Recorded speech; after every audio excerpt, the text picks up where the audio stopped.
దాదాపు 8 సంవత్సరాలు పూర్తి కావస్తుంటుంది టీఆర్ఎస్ ప్రభుత్వం వచ్చి. కేసీఆర్ గారు మొట్టమొదటిసారి అఖిలపక్ష మీటింగ్ పెట్టింది. కాంగ్రెస్ ప్రభుత్వంలో ముఖ్యంగా రాజశేఖర రెడ్డి గారు ముఖ్యమంత్రిగా ఉన్నప్పుడు ఏ కార్యక్రమం చేపట్టినా అఖిలపక్ష సమావేశాలు పెట్టి ఏ నిర్ణయం తీసుకోవాలన్నా అఖిలపక్ష సమావేశాల్లో అందరితో చర్చించి మెజార్టీ అభిప్రాయం ప్రకారం ఒక సంప్రదాయం ఉండేది. ఆ సంప్రదాయాన్ని కేసీఆర్ గారు 8 సంవత్సరాలుగా ఒక్కటే నిర్ణయం, మంత్రివర్గ సభ్యులు కూడా లేరు. మరి ఏమైందో మరి ఎట్లా కలబడ్డదో మరి ఆ పోడు భూముల సమస్య మీద ఈరోజు అఖిలపక్ష సమావేశాన్ని పెట్టినందుకు ముందుగా వారికి ధన్యవాదాలు తెలియజేసుకుంటూ, నువ్వు ఏదైతే ఉద్దేశంతో పెట్టినవో దీన్ని మళ్ళా ఆలస్యం చేయకుండా వెంటనే ఇవాళ అడవి బిడ్డలు చిన్న సంటి పిల్లలున్న పిల్లల్ని కూడా అటెంప్ట్ మర్డర్ కేసులు పెట్టి ఖమ్మం జిల్లా జైల్లో వేసిన సంఘటన మీరు అందరూ కూడా చూశారు. 1-2 నెలలు కూడా కాలేదు. ఇక్కడ పంటలు వేసుకుంటే అప్పు తీసుకొని బ్యాంకులలో లోన్ తీసుకొని కొత్త పాస్ పుస్తకాలకు వచ్చి బ్యాంకు లోన్లు తీసుకున్న వాళ్ళకు కూడా దున్నిన బొనాలు పంట చేతికొచ్చే సమయంలో కూడా మిషన్లతో ఖరాబ్ చేసిన ఫారెస్ట్ డిపార్ట్మెంట్ చూసాం. అందుకనే దీనికి సమస్య పరిష్కారానికి అఖిలపక్ష సమావేశం పెట్టి రేపటికెళ్ళి అప్లికేషన్ తీసుకుంటున్నాం. 6కెళ్ళి రాష్ట్రం మొత్తం తీసుకుంటున్నాం. మన జిల్లాలో ఇవాళ భువనగిరి మీటింగ్, యాదాద్రి మీటింగ్ ఇవాళ లేటుగా అయింది కాబట్టి రేపటికెళ్ళి తీసుకుంటారు. నేను ఒకటే గిరిజన సోదరులకు కానీ ఇంకా పోడు భూములలో కబ్జాలో ఉన్న సోదరులందరికీ జిల్లా వ్యాప్తంగా తెలంగాణ వ్యాప్తంగా విజ్ఞప్తి చేస్తున్న ప్రతి ఒక్కరు కూడా మీరు దరఖాస్తు పెట్టుకోండి. పార్టీలకు అతీతంగా అందులో 15 రకాల ప్రూఫ్లు అడుగుతున్నాను. ఆ ఊర్లో ఎవరైనా సరే ఒకరు ఈయననే 30 ఏళ్ళకి కబ్జా ఉంటున్నా ఒక నోటితో చెప్పినా చాలు. ఆ విధంగా కార్యక్రమాన్ని తీసుకున్నాం. దీనిలో ఇవాళ అఖిలపక్ష అందరూ కూడా అదే మేము ప్రభుత్వానికి సపోర్ట్ చేయడం జరిగింది. ఎందుకంటే ఇది చాలా సీరియస్ సమస్య. 2005లో రాజశేఖర రెడ్డి గారు ఉన్న తర్వాత కాంగ్రెస్ ప్రభుత్వం వచ్చిన చట్టం ఉన్నా సరే మేము వాళ్ళ జోలికి ఎప్పుడు పోలే. 2006 చట్టం వచ్చిన తర్వాత కూడా వాళ్ళని చూసినట్టు చేసుకొని బతకనీలే అనుకున్నాం. కానీ ఈ టీఆర్ఎస్ ప్రభుత్వం వచ్చినాక చాలా వేధింపులు చేసింది. ఇప్పటికైనా ఆ వేధింపులు ముగించడానికి ఇవాళ శాశ్వత పరిష్కారం తీసుకోవడానికి ప్రభుత్వం ముందుకు వచ్చినందుకు ముఖ్యమంత్రి గారు కూడా చెప్తున్నా, అన్ని కార్యక్రమాలలాగా దీన్ని కూడా నువ్వు ఏమాత్రం మర్చిపోవద్దు. మీరందరూ చూస్తున్నారు ఇక్కడ ఆల్రెడీ కలెక్టర్ గారు, చీఫ్ సెక్రటరీ గారు అందరితో మాట్లాడడం జరిగింది.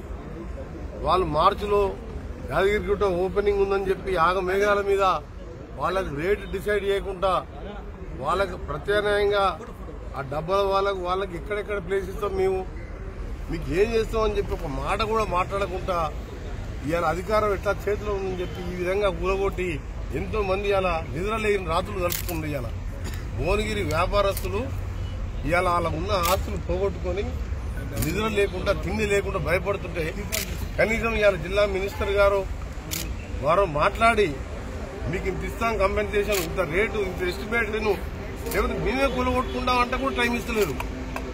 మేము కూలగొట్టుకున్నదాకా మాకు టైం ఏంటి అంటే కూడా ఇస్తలేరు. ఇన్ని రోజులు ఆలస్యమైంది రోడ్డు వైడింగ్, ఇప్పుడో నిధులు వచ్చినాయి. ఒక వారం రోజులకు పోయిందేముంది? మంచి పద్ధతి కాదు. అందుకనే రేపు ఎల్లుండో ముఖ్యమంత్రి గారిని ఈ భువనగిరి రోడ్డు వైడింగ్ మీదనే వాళ్ళకు జరిగే నష్టపరిహారం ఎంత ఇస్తారు, ఈ డబ్బాల వారికి ఎక్కడ ప్రభుత్వ భూములలో మడిగలు కట్టియాలి, ఈ డిమాండ్లతోని యాదగిరిగుట్టలు కూడా ఇదే విధంగా ఫైట్ చేసి వాళ్ళకు అంతో ఇంతో న్యాయం చేసి కంపెన్సేషన్ ఇప్పించినాం.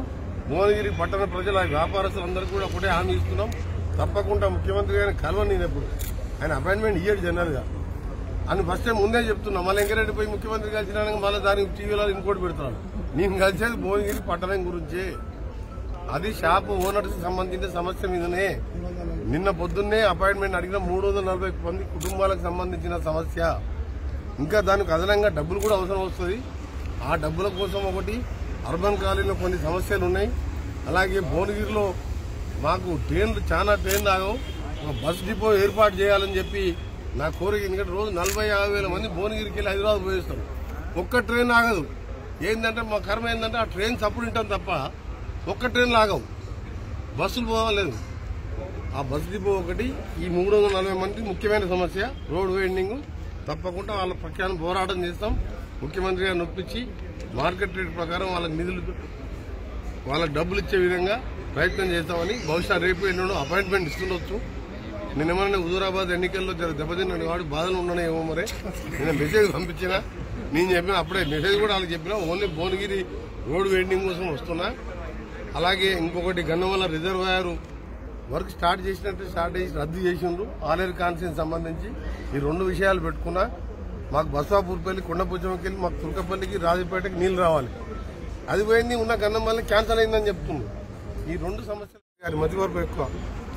3,116 రూపాయలు నిరుద్యోగ బుద్ధి ఇచ్చిన ఎమ్మడే ఇచ్చేస్తారు రేపటికెళ్ళి అన్నాడు. 57 ఏళ్లకే పెన్షన్ ఇస్తాడు.